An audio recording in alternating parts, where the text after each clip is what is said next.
John Wayne Gacy, often called the Killer Clown, is remembered as one of the most infamous serial killers in American history. Known for murdering at least 33 young men and boys in the 1970s, Gacy's life is a chilling example of how extreme violence can hide behind a seemingly normal facade. But before the murders began, his story started with a troubled childhood and a series of warning signs that went largely unnoticed. Gacy was born on March 17, 1942, in Chicago, Illinois, to John and Marion Gacy. From the start, his home environment was unstable. His father, John Sr., was a strict, domineering figure who frequently criticized and belittled young John.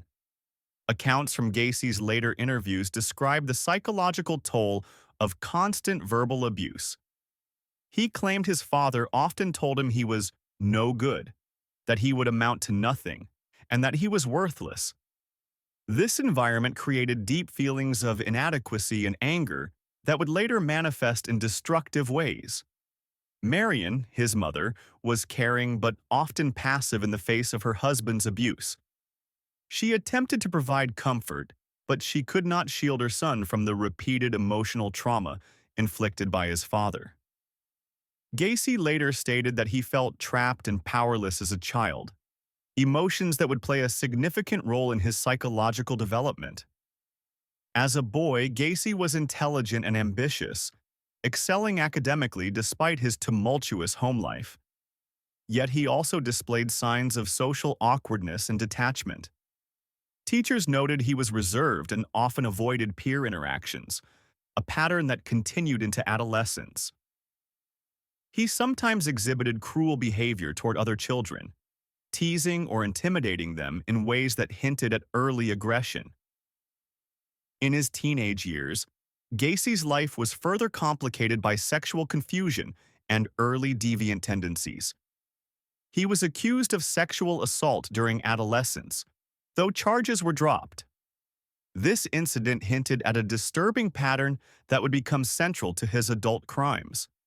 At the same time, he developed an interest in politics and community involvement, a side of him that would later help him build a public image of respectability. Gacy graduated high school with average grades and a reputation as a polite, intelligent young man. Yet his home life continued to be a source of tension. His father's authoritarian approach, combined with early brushes with deviant behavior, set the stage for the dual life Gacy would later lead. On the surface, he appeared normal, well-liked, and successful. Beneath the surface, he was cultivating impulses and fantasies that would become increasingly violent and controlling. As a young adult, Gacy began to engage more actively in community affairs. He joined local Democratic Party groups, volunteered for campaigns, and even ran for local office. This involvement provided him with a sense of purpose and respectability, further masking his darker inclinations. However, behind closed doors, his behavior was becoming more erratic and predatory. By the time Gacy reached his early 20s, he had begun forming a disturbing pattern of targeting young men. This pattern would remain hidden for years due to his carefully maintained public persona and the trust he built in his community. The stage was set. A man with early signs of psychological disturbance, compounded by childhood trauma, who would soon use his charm, intelligence, and access to lure victims into a deadly trap. In the 1970s, John Wayne Gacy created a public persona that would allow him to operate unnoticed. Pogo the Clown. He performed at children's parties, charity events, and parades, wearing elaborate clown makeup and a friendly smile. This persona played a critical role in masking his dark side. Neighbors and families saw him as friendly and trustworthy, never imagining that behind the mask lurked a man capable of extreme violence. While Gacy's public life thrived, his private life became increasingly sinister. He targeted young men, many of them runaways or individuals on the social margins, exploiting their vulnerability. Gacy's methods were systematic. He would lure victims to his home with offers of work, money, or alcohol. Once inside, he would restrain them with handcuffs or ropes, often drugging them to ensure compliance. The murders were not random. Gacy carefully selected his victims to reduce the risk of detection, choosing young men unlikely to be immediately missed by family or authorities. His killings were ritualistic. After murdering his victims, he often buried them in the crawl space of his Chicago home, covering them with layers of debris to hide evidence. In some cases, he disposed of bodies in nearby rivers. Gacy's escalation was gradual but deliberate.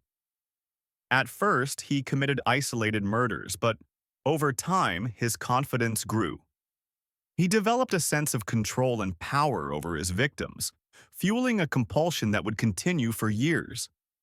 Psychological experts later described him as exhibiting traits of antisocial personality disorder, with a complete lack of empathy and an obsessive need to dominate others. Despite the brutality of his actions, Gacy remained active in his community. He hosted political fundraisers, volunteered for charitable causes, and maintained the image of a successful contractor. This duality, the outwardly respectable citizen versus the hidden murderer, allowed him to evade suspicion for years. Even those closest to him were unaware of the scale of his crimes. The terror Gacy inflicted was hidden beneath the mask of Pogo, a stark example of how predators can exploit trust and appearances. His home became a secret chamber of horrors, with the crawl space serving as a tomb for dozens of young men. The sophistication of his methods and his careful manipulation of his public image delayed law enforcement intervention, allowing his crimes to continue unchecked. By the late 1970s, Gacy's killing spree had escalated, leaving behind a trail of missing young men in the Chicago area. Families searched in vain, authorities were unsure of leads, and the community remained oblivious to the horrors taking place just a few blocks away. John Wayne.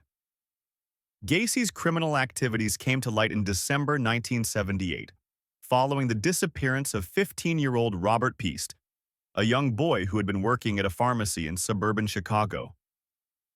Peast's mother reported him missing, and investigators began to examine Gacy, who had been seen with the boy shortly before his disappearance. Gacy had a history of suspicion among law enforcement, but there had previously been insufficient evidence to charge him. When police executed a search warrant at Gacy's Chicago home, they discovered the horrifying truth. In the crawl space beneath his house, officers found the remains of 29 young men.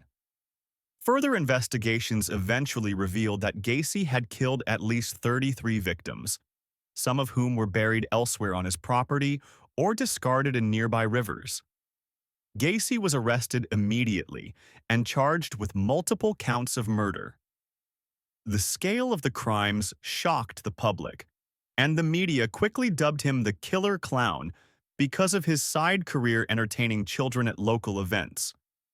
The trial, which began in February 1980, highlighted the meticulous and calculating nature of Gacy's murders.